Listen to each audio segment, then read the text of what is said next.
dans cet exercice, il va falloir implémenter la fonction intList qui prend en paramètre une liste.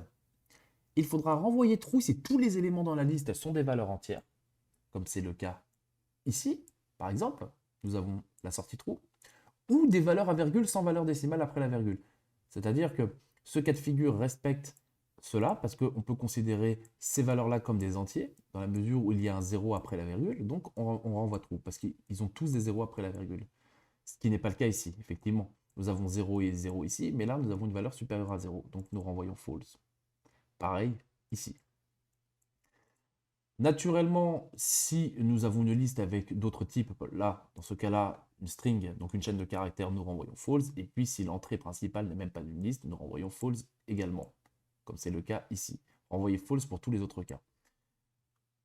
Je n'ai pas parlé de ça. Dans le cadre d'une liste vide, nous renvoyons true. Si c'est bien une liste qui est vide, et non une liste qui contient par exemple none. Voilà. Je vous laisse implémenter ça. On se retrouve pour la correction.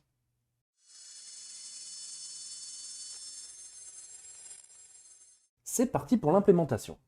Alors, on peut d'ores et déjà éliminer les cas de figure où nous n'avons pas de liste en entrée, comme c'est le cas ici et ici. On va tout simplement vérifier le type de notre entrée, donc avec une condition, if type A n'égale pas liste, dans ce cas-là, on retourne false. Ok, ce cas-là, on s'en est occupé. Ensuite, nous renvoyons true si la liste est vide. Nous n'avons qu'un seul cas, qui est le premier ici. Donc, si la longueur de A est égale à 0, return true. Et enfin, pour le dernier cas de figure, afin de s'assurer qu'il n'y a que des valeurs entières, ou alors des valeurs, il peut y avoir un mix des deux, hein, des valeurs décimales, c'est-à-dire à virgule flottante, mais n'ayant que un 0, un ou plusieurs zéros d'ailleurs après la virgule, on va vérifier tout simplement si c'est divisible par 1. Bon, comment on va faire? On va utiliser une expression. Et pour cela, on va renvoyer, sous forme toujours d'une booléenne, grâce à la fonction all, on va renvoyer true ou false pour voir si ces cas-là sont pris en compte. Donc, all type n, on va mettre n. Donc, si tous les éléments sont de type entier, ou alors que les éléments sont de type float, donc à virgule flottante, et dans ce cas-là, si c'est à virgule flottante, dans ce cas-là, on va tester si il y a possibilité de faire une division sans avoir de reste. Donc ça, c'est une expression qui renvoie une booléenne. Elle teste si le reste de la division, par exemple, admettons, je ne sais pas, de 1,2, voilà, si le reste de la division de 1,2 par 1 est égal à 0. En d'autres termes, elle vérifie si 1,2 est un multiple de 1. Voilà, c'est un multiple entier de 1.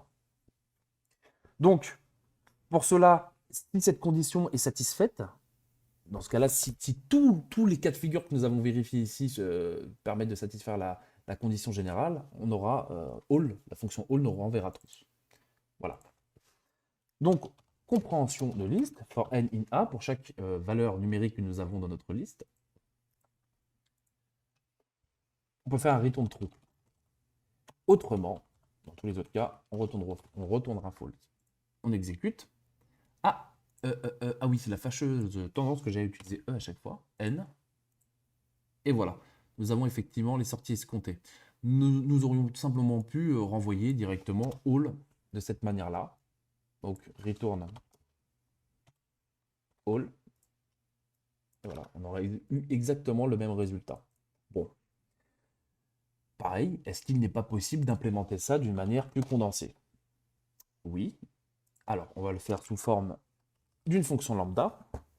Donc, int list égale lambda, nous récupérons toujours notre liste en paramètres. Là, on va vérifier d'abord la longueur. Si la longueur est égale à 0, ou alors que pour récupérer cette fonction-là, hein, que tous les types sont que tous les éléments sont soit de type entier, ou alors s'ils sont des valeurs à virgule flottante, qui sont bien divisibles et qu'il n'y a pas de reste.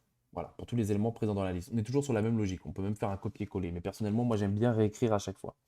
Est égal à int, or type n est égal à float n modulo 1 est égal à 0, for n in A.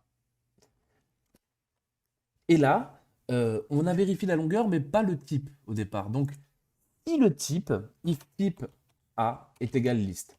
Donc, c'est-à-dire que si d'emblée, ce qu'on reçoit ici est de type list, on procède à ces vérifications. D'abord la longueur, et puis après, sinon, on renvoie, on renvoie au true si toutes les conditions sont satisfaites ici.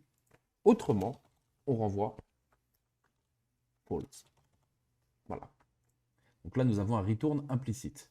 Je vais mettre ça en commentaire. On va exécuter le code.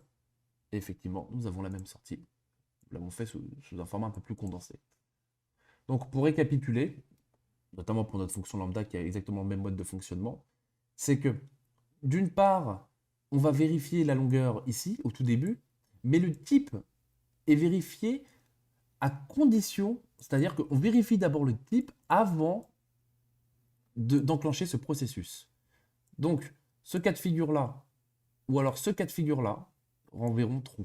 Si mais effectivement, ils sont respectés. Autrement, false.